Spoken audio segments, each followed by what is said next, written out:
தேங்காயே சேர்க்காமல் தேங்காய் சட்னி எப்படி செய்யுதுன்னு பார்க்கலாம். இந்த சட்னி இட்லிக்கு ரொம்ப நல்லாயிருக்கும். தேங்காய் சட்னி காரமாக செஞ்சோன்னா என்ன டேஸ்ட் இருக்குமோ அதே தான் இருக்கும். பெரிய வெங்காயம் ஒன்று நறுக்கியிருக்கோம். 1 இன்ச் அளவு இஞ்சி தோல் நீக்கிட்டு கட் பண்ணி வச்சுருக்கோம்.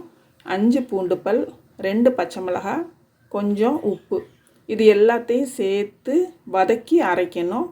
பொட்டுக்கடலை 1 டேபிள் ஸ்பூன் அளவு கடைசியாக அரைக்கும்போது சேர்த்தா போதும், வதக்கக்கூடாது. பொட்டுக்கடலை வதக்கணுன்னா சட்னி விழுவிழுன்னு தெரியும். அதனால் பொட்டுக்கடலை தவிர மற்ற அனைத்து பொருட்களையும் லேசாக எண்ணெய் விட்டு வதக்கணும். வதக்க வேண்டிய எல்லாத்தையும் ஒன்றா போட்டுடலாம். 1 டீஸ்பூன் எண்ணெய் விட்டு பாதி அளவு வதக்கினா போதும். அடுப்பை ஆஃப் பண்ணிடணும். பொட்டுக்கடலை 1 டேபிள் ஸ்பூன் அளவு சேர்த்துட்டு ஆற வச்சு அரைச்சிடணும். சட்னி நல்லா தண்ணியாக கரைச்சி எடுத்துக்கணும்.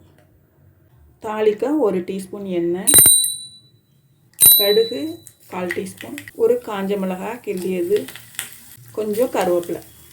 தாளித்ததை சட்னியில் கொட்டிடலாம். இந்த சட்னி செஞ்சு பாருங்கள். நன்றி.